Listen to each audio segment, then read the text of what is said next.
நல்வரவு. இன்னைக்கு உங்க உடற்பயிற்சி, உங்க ஆரோக்கிய இலக்குகள் பத்தி கொஞ்சம் ஆழமா பார்க்கலாம். ஆமா. உடற்பயிற்சி நிபுணர் செனாடா கிரெகா இருக்காங்க இல்லையா, அவங்களோட ஒரு நேர்காணல்ல இருந்து சில முக்கியமான விஷயங்களை அலச போறோம். சரி. வெறும் 5 நிமிஷம் உடற்பயிற்சி செஞ்சா போதுமா? அதுல மாற்றம் வருமா? இல்ல ஆரம்பிக்கவே மூடு இல்லைன்னா என்ன பண்றது? வலிமை பயிற்சி ஏன் முக்கியம்?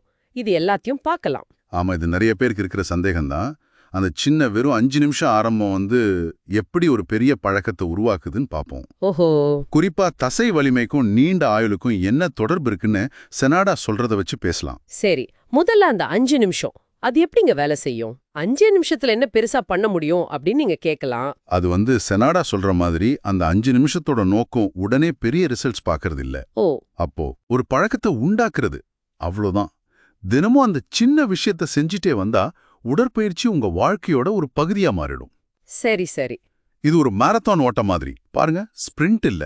அந்த 5 நிமிஷம் அடுத்த வாரம் 10 நிமிஷமா மாறும். அப்புறம் கொஞ்சம் கொஞ்சமா அதிகரிக்கலாம். ஆமா, அது உங்களுக்கு ஒரு தன்னம்பிக்கையை கொடுக்கும். பாருங்க, நான் செஞ்சேன் அப்படிங்கிற ஃபீலிங். புரியுது. அப்ப அந்த 5 நிமிஷத்துல என்ன பண்ணலாம்? வீட்ல பெரிய டூல்ஸ் எதுவும் இல்லைனாலும் உங்க உடல்ல எடையே போதும், அதுவே பெரிய கருவி. செனாடா சொல்ற மாதிரி சும்மா ஸ்குவாட்ஸ். ஸ்குவாட்ஸா?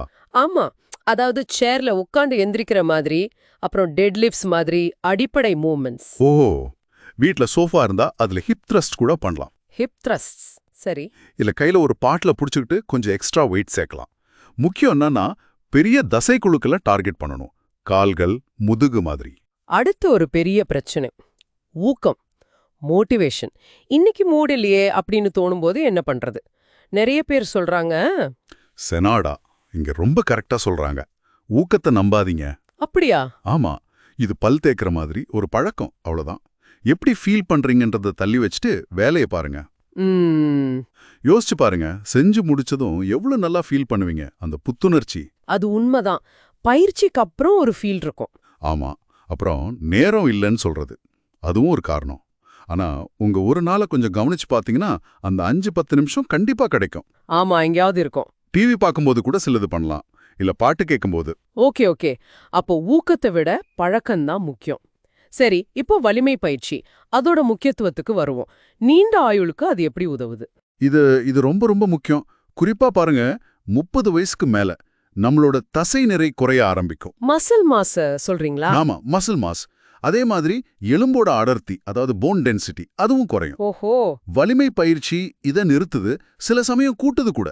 ஸ்ட்ராங்கான எலும்பும் தசையும் இருந்தா வயசான காலத்துல கீழே விழுகிற ரிஸ்க் கம்மி. அப்படியா? ஆமா, விழுந்தாலும் பெரிய பாதிப்பு இல்லாம தப்பிக்க இல்ல சீக்கிரம் ரெக்கவர் ஆக இது உதவும்.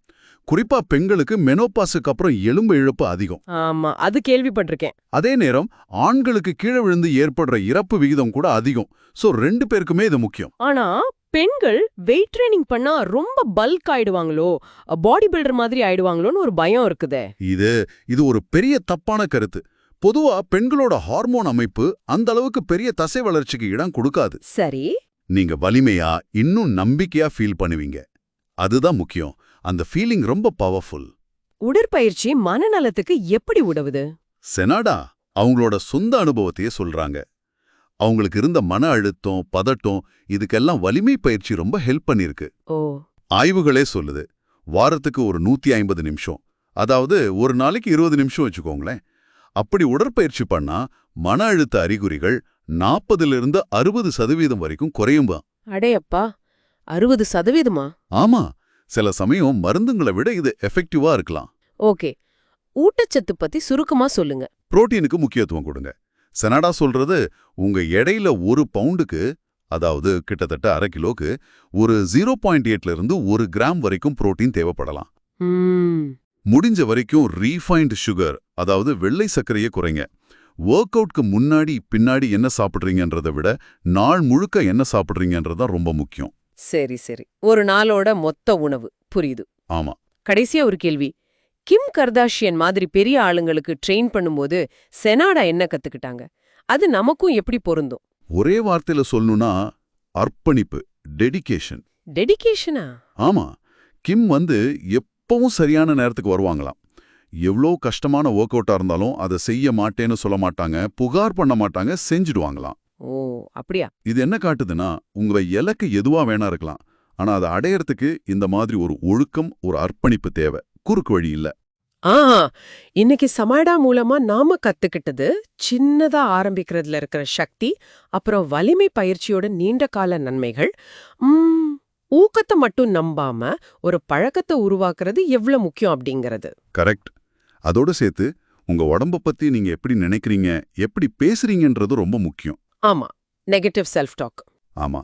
அத குறைச்சிட்டு உங்க உடம்பு செய்யற நல்ல விஷயங்களுக்கு நன்றி சொல்லி அத அன்பா பாத்தீங்கன்னா நீங்க எதிர்பார்க்கிற ரிசல்ட்ஸ் கண்டிப்பா வரும்.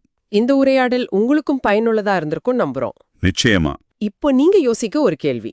உங்க உடலுக்கு நன்றி சொல்ற மாதிரி இன்னைக்கு நீங்க உங்களுக்காக என்ன ஒரு சின்ன நல்ல விஷயத்த பண்ண போறீங்க? ஒரு 5 நிமிஷம் வாக்கிங் போறதா இருக்கலாம், இல்ல சில புஷ் அப்ஸ், இல்லனா ஒரு கிளாஸ் தண்ணி எக்ஸ்ட்ராவா குடிக்கிறது கூட இருக்கலாம். எதுவா இருந்தாலும் இன்னைக்கே ஆரம்பிங்க.